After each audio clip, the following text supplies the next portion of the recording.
Good morning. It's election day for the joint runoff, and I am pleased to inform you that all 450 vote centers are open and almost 14,000 citizens have voted so far. Every single vote center has had at least one voter today. Vote centers are open until 7 p.m. in Harris County. For all locations near you and estimated wait times, we encourage you to visit harrisvotes.com. 99% of vote centers were opened by 7 a.m. The way we track this is through our e-poll book dashboard. Vote centers may begin shutting down procedures at 7 p.m. tonight if there are no voters in line after the last voter has voted and has been processed. So again, 450 election day vote centers. It is so important for voters to know you can go absolutely anywhere in Harris County because we have a countywide polling place program. I know it's Saturday, December the 9th, and people are thinking about Christmas and holidays and parties, but we want to encourage you to go out and make your voices heard for the fourth largest city about your local government elected officials who will be making decisions for you in the next 4 years. So a little bit about election night tonight. Once election judges shut down the vote center, they have been instructed to gather all of their required election equipment and go to one of our 4 rally sites to report their equipment and drop off locations. You are standing right here in NRG, which is one of our drop off locations. All rally sites has Harris County election workers and staff, which you see working right here now, and it will grow throughout the night. The equipment that the presiding judges are required to return is on their list of items to be prepared for the evening. So again, a little bit after 7 o'clock p.m. tonight, those early voting and mail-in ballot results will be posted at harrisvotes.com. So I know many voters and the public will be looking to see what are the races looking like? What is the returns and the results looking like? You can see that at Harris Votes, available after 7 o'clock p.m. In low voter turnout elections, which is similar to a runoff election, especially in the holiday season, it is important to pay attention to those early voting results because in low voter turnout elections, more than half of the people may have voted before election day. And of course, we'll know by the end of the day just how many people chose to show up today. Unofficial results will be posted on Harris Votes at different intervals until all precincts or actually vote centers are reported. This is in place, and it is incumbent upon all of our stakeholders who help to make sure elections are successful. That's included election officials, election workers, our support staff, voters, to make sure that tonight goes very well. So again, today's election day. We look forward to processing every single voter in line before 7 o'clock p.m. Are there any questions? Yeah, so we have a system in place called ServiceNow. ServiceNow allows us to talk in real time with every voting location. Here's the truth of the matter. On a Saturday versus a Tuesday election, it's a little bit different. Sometimes we have facilities that are not used to be opening, and so they're pushing it to the limit right before the 7 o'clock. So we had a little bit of that this morning.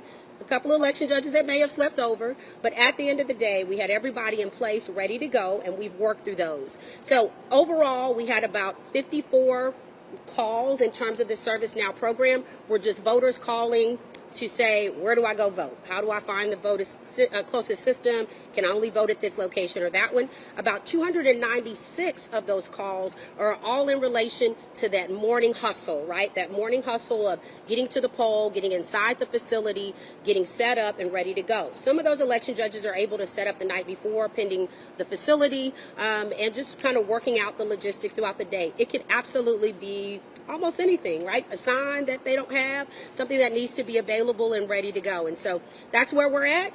I feel really good that that's the only amount of calls, but this is typical on a Saturday runoff election. And as we go out throughout the day, we'll give more updates in tonight's news frame. So thank you for the question. I don't know if I repeated it. The question was all about were there any major concerns today? And so nothing major, all items that are workable and typical in any election, no matter what type of election it is. Any other questions? Are there any situations that y'all prepare for or anticipate? You know, as you said before, no election is perfect, but y'all have put in a lot of preparation and Yes. planning. So what are some of the scenarios that y'all are like, we're ready for it if it comes? Oh, wow. Well, that's a good question. The question is all around. We're ready for it if it comes. There are things that happen the night before when some election workers are setting up and getting ready, right? We got a call last night that says, hey, I'm trying to get into the facility, but and I'll just give an example. It's kind of a funny example. There's a couple of animals out here that won't let us pass the gate to get in. That's a funny situation, right? But for the most part, it had to do all with facilities. In terms of what else do we do to prepare, it's almost kind of like, if you will, emergency management team. Elections is an emergency management type of operation. Like we prepare for storms. That's one of the biggest ones. Making sure that there are generators available at the facilities when we book these facilities, but also backup and ready for our rally sites. So those are some of the ones that we provide for. Always weather events. Always weather events, and in different parts of the town where there are emergencies that can impact our polling locations, like power outages. Those are the biggest concerns or situations that we get that we have to handle in real time, but lean heavily in on, if it's a power outage, then Centerpoint and other facilities to help us through that before we continue to get things moving. All machines are battery backed up, and they are able to hold, electricity for a certain amount of time, but depending on the event, right, the weather event or the situation that's going on, I think that's what we used in the word, is we address it as we go. I will say there is something that we learn every election that we couldn't imagine would have happened the election before, right? There are examples of just small things, sometimes big things that we learn, but every election there's something to be learned as we prepare to the next one. Another question, please.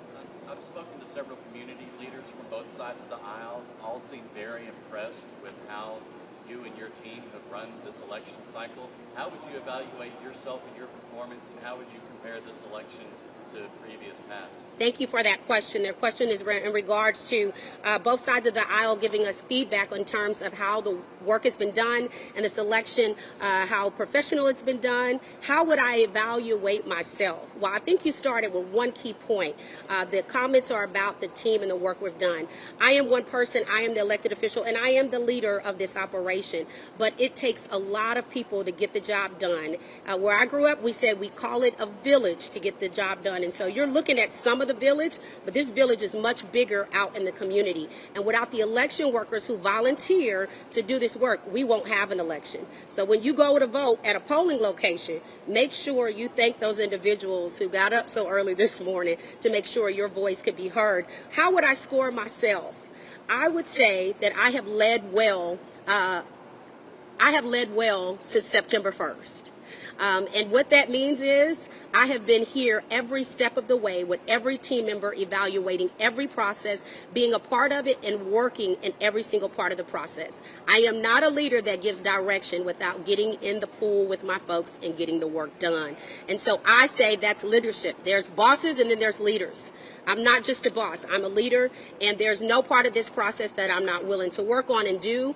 I was taking election calls from election workers last night, just like everybody else. How can we help you set up? What questions do we have? How can we reaffirm that you're ready to go election day? So I'll say, well, there's always room for improvement, right? There is no perfect scenario here, and we'll continue to improve, but we will most importantly continue to build confidence in our process here in Harris County and build the confidence of voters as we move forward. Thank you for that question. I know that you said we'll start to see the preliminary results from early voting and mail-in ballot after 7. What's the timeline look from that point on? When can we expect that we'll see the finalized results? How long are y'all going to be here tonight? Yeah. What does the timeline look like moving forward?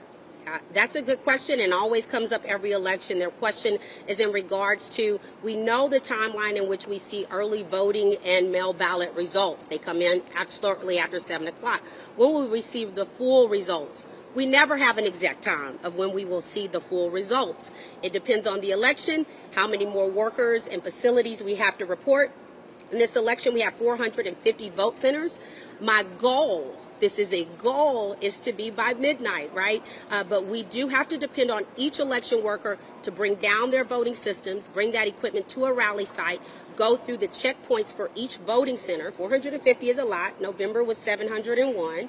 After they have done that, then we're able to receive the information to officially tally. And so there's a lot of legwork that goes into this. I always say we just don't wave a magic wand. Vote centers don't close down and then send the results straight from the voting site. That is not what happens, right? What happens by law is there's a process that has to work with security measures and checkpoints in place. So the goal is midnight. Don't hold me to midnight, because as we're moving forward, we're giving you updates. We're providing what voters need to know. But that's the goal, and I hope we meet that goal tonight. Thank you. I talked to some people that also thought they felt like 450 locations for a runoff was a bit excessive. Are you required to have the same number in the runoff that you had in the general, or is that entirely up to you? And why is 450 not excessive? So the question is around the amount of vote centers, and that some individuals believe that it's a little excessive.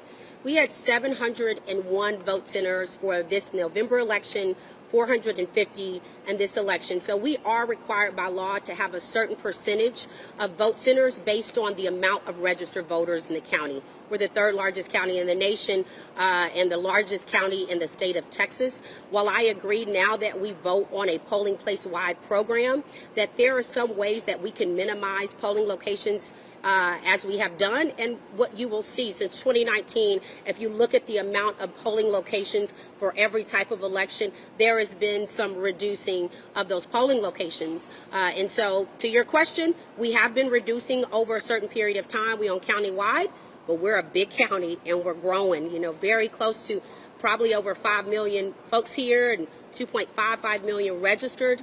And so I think that's a wonderful question in terms of vote centers. And as we continue to look at our data and statistics, we'll start making the wisest decisions for the cost of the voters and the amount of people we have to get to work. So great question. Thank you.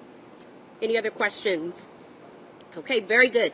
Again, today's election day. You have until 7:00 p.m. to vote. It was almost 14,000. I'm sure we're over 14,000 now. We've received a vote at every vote center. So, some may say that's too many, but it looks like it's working if someone's going to each one of those vote centers. And we look forward to bringing you back real-time information following our 7 p.m. Results check-in with early voting and mail-in ballots. Thank you.